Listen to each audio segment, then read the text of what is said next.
خام خام ہی. چورن سے یاد آیا, وہ ایک دفعہ انہوں نے ایک چورن یہ بھی بیچا کہ کسی نے ویل مچھلی کے بارے میں سوال کیا, ویل مچھلی کے بارے میں محترم سے سوال کیا, تو انہوں نے کہا حنفی لوگ کہتے ہیں کہ ویل مچھلی اسلام میں کیا ہے, حرام ہے. یعنی حنفی فقہ حنفی میں ویل مچھلی حرام ہے, حالانکہ حدیث میں آتا ہے اتنی بڑی مچھلی ساحل سمندر پہ آئی تھی, صحابہ نے کھائی تھی. تو یہ دیکھو, یہ فقہ حنفی قرآن و حدیث کے کیا ہے, خلاف ہے. اور سارے بیٹھ کے نیچے کمنٹس لوگوں کے, اف توبہ توبہ, حنفیوں کو دیکھو قرآن. پہلے تو یہ تو ثابت کر کس نے بولا ہے کہ ویل مچھلی فقہ حنفی میں حرام ہے. خود ہی الزام لگا کے خود ہی جواب دے رہا ہے اس کے. جب مچھلی ہے تو وہ فقہ حنفی میں جائز ہے, کیونکہ فقہ حنفی میں تصریح ہے کہ سمندر کی تمام مچھلیاں کیا ہیں, حلال ہیں. فقہ حنفی میں یہ ہے کہ مچھلی کے علاوہ کوئی چیز حلال نہیں ہے. تم قرآن و سنت سے ثابت کرو, کسی ایک صحابی سے ضعیف حدیث دکھا دو یا کسی ایک تابعی سے ضعیف حدیث کہ مچھلی کے علاوہ کسی چیز کو ہاتھ بھی لگایا انہوں نے, پھر آپ بولنا فقہ حنفی قرآن و سنت کے خلاف ہے. تبھی کہہ رہا ہوں سامنے بیٹھے گا تو تیرا چورن کی دکان بند ہو جائے گی, صحیح ہے نا. فقہ حنفی پہ بھی الزام لگا رہا ہے, علماء پہ بھی الزام لگا رہا ہے. فقہ حنفی میں ویل مچھلی بالکل جائز ہے. کس نے کہہ دیا؟ اگر کسی کتاب میں لکھا بھی ہے کہ حرام ہے تو وہ غلط لکھا ہے. فقہ حنفی ہر کتاب کا ذمہ دار نہیں ہے. تو بیٹھ کے فضول بس علماء پہ الزامات لگاتے رہو, الزامات لگاتے. اور میں نے جو سوالات کیے ہیں کہ تم اگر یہ حلال ہے مچھلی کے علاوہ بھی, دیکھو اختلافی مسئلہ ہے, ہم اس میں اعتدال سے کام لیتے ہیں.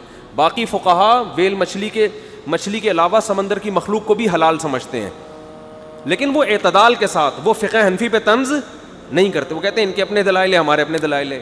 یہ لوگ جب رد کرتے ہیں نا تو ایسے فنٹر بن کے رد کرتے ہیں کہ قرآن و حدیث صرف انہی کو آتا ہے, ابو حنیفہ کو نہیں آتا تھا. آپ ذرا ہمارے ساتھ بیٹھو, انشاءاللہ ہم آپ کو بتائیں گے جتنا اچھا قرآن و حدیث ابو حنیفہ نے سمجھا ہے, آپ خواب میں بھی وہ ایسا نہیں سمجھ سکتے.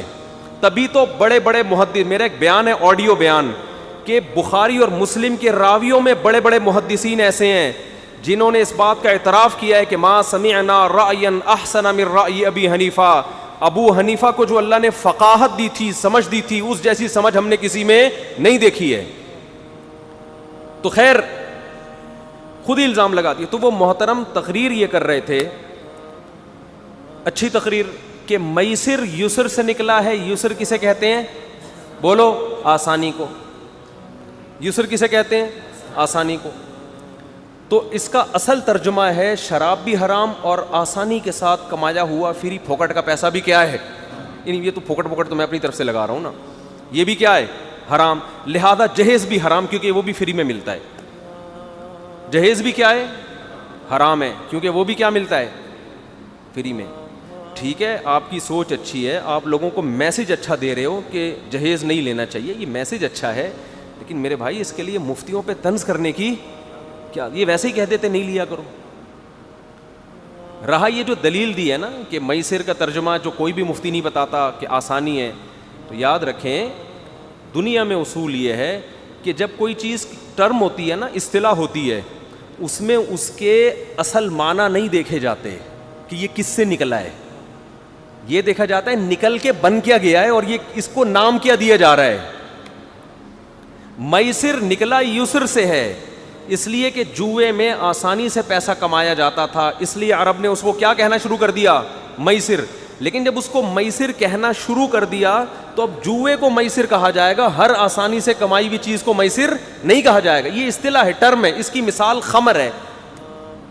اس سے پہلے کیا قرآن میں لفظ استعمال ہوا, خمر حرام. خمر شراب کو کیوں کہتے ہیں؟ خمر اصل میں کہتے ہیں, آپ کو دیکھو نا, خمار, دوپٹہ, اوڑھنی عورتیں سر پہ ڈالتی ہیں, اس سے وہ چھپ جاتی ہیں. خمر نکلا ہے مخامرۃ العقل سے, عقل پہ پردہ پڑ جاتا ہے شراب پی کے. تو ہر وہ چیز جس سے آپ کی عقل کام کرنا چھوڑ دے اس میں خمر کا معنی پایا جاتا ہے. تو شراب کو خمر کیوں کہا جاتا ہے عربی میں؟ اس لیے کہ اس سے عقل کس میں آ جاتی ہے, پردے میں آ جاتی. اب آپ نے کہا چونکہ خمر کو خمر اس لیے کہا جاتا ہے کہ وہ خمار سے نکلا ہے اور اس سے عقل پردے میں آ جاتی ہے, تو ہر وہ چیز جس سے عقل پردے میں آ جائے وہ حرام ہے. لہذا نیند کی گولی بھی کیا ہے, وہ عقل تو اس سے بھی پردے میں آتی ہے. نیند کی گولی کھا کے آپ ٹون ہو جاتے ہیں. بعض لوگ دوسری شادی کا تذکرہ سن کے ٹون ہو جاتے ہیں خوشی سے. تو یہ بھی حرام ہے. کیا خیال ہے بھائی؟ تو کرتے ورتے نہیں لیکن خوشی میں پاگل ہو جاتے ہیں وہ.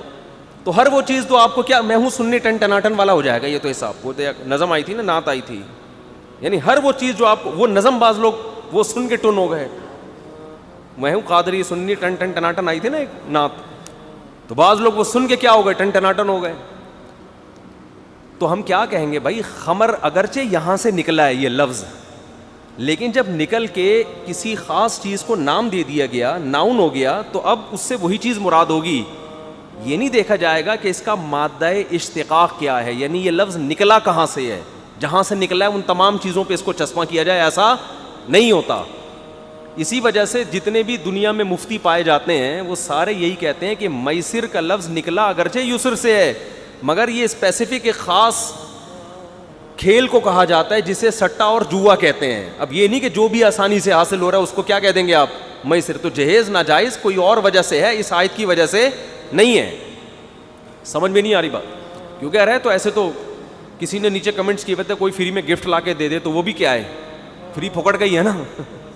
جہیز میں تو پھر بھی تھوڑی ٹینشن ہوتی ہے, تھوڑا مانگنا پڑتا ہے, بے شرم بننا پڑتا ہے بعض دفعہ. یہاں تو وہ بھی ٹینشن نہیں ہے, عزت کے ساتھ آپ کو فری پھوکٹ میں کیا مل جاتے ہیں, پیسے مل جاتے ہیں. تو اس لیے دین سیکھیں علماء سے. یہ جو نئی نئی چیزیں آ رہی ہیں آج کل, یہ کتابوں کا مطالعہ کر کے پراپر کسی مدرسے میں نہیں پڑھے ہوتے, پراپر کہیں سے علم حاصل نہیں کیا ہوتا, تو یہ لوگ اس لائق نہیں ہوتے کہ ان کو فالو کیا جائے. ہاں آپ کہہ سکتے ہیں بہت سے لوگ مدرسوں میں پڑھ کے گمراہ کر رہے ہیں, تو بالکل ٹھیک ہے, کر رہے ہیں گمراہ, لیکن اہل حق بھی کہاں سے پیدا ہوں گے, اسی پروسیس سے گزر کے پیدا ہوں گے. جیسے doctor M B B S جب تک نہیں کرے گا, M B B S doctor نہیں بنے گا. اب آپ کو بہت سے ایم بی بی ایس کر کے بھی گمراہ کر رہے ہیں, غلط کر رہے ہیں, لیکن اس کا یہ مطلب تھوڑی کہ جو ایم بی بی ایس نہ کرے اس کو بھی ڈاکٹر مان لیا جائے, یہ تھوڑی ہوگا. تو میں یہ عرض کر رہا تھا کہ اس امت کے علماء میں اور پچھلی امت کے علماء میں زمین اور آسمان کا فرق ہے, کیونکہ یہ نبی آخری نبی ہے نا. پہلے تو یہ تھا کہ آخری نبی نہیں تھے, جو نبی دنیا سے جائے گا نیا نبی آئے گا. تو اللہ نے ذمہ داری نہیں لی کہ میں ان کی امتوں کو گمراہی سے بچاؤں گا یا سب علماء کو گمراہی سے بچاؤں گا, یہ ذمہ داری اللہ نے نہیں لی. ابھی اللہ نے ذمہ داری لی ہے, کیونکہ یہ امت نبی آخری نبی ہیں, تو یہ امت آخری امت ہے. یہ اگر گمراہ ہو گئی تو کافروں پر حجت نہیں تمام ہو سکے گی. تو ایک بہت بڑی تعداد میں مسلمان بھی حق پر رہیں گے, اور مسلمان حق پر رہیں گے کیوں, کیونکہ ان کے گائیڈ کرنے والے علماء حق پر ہوں گے.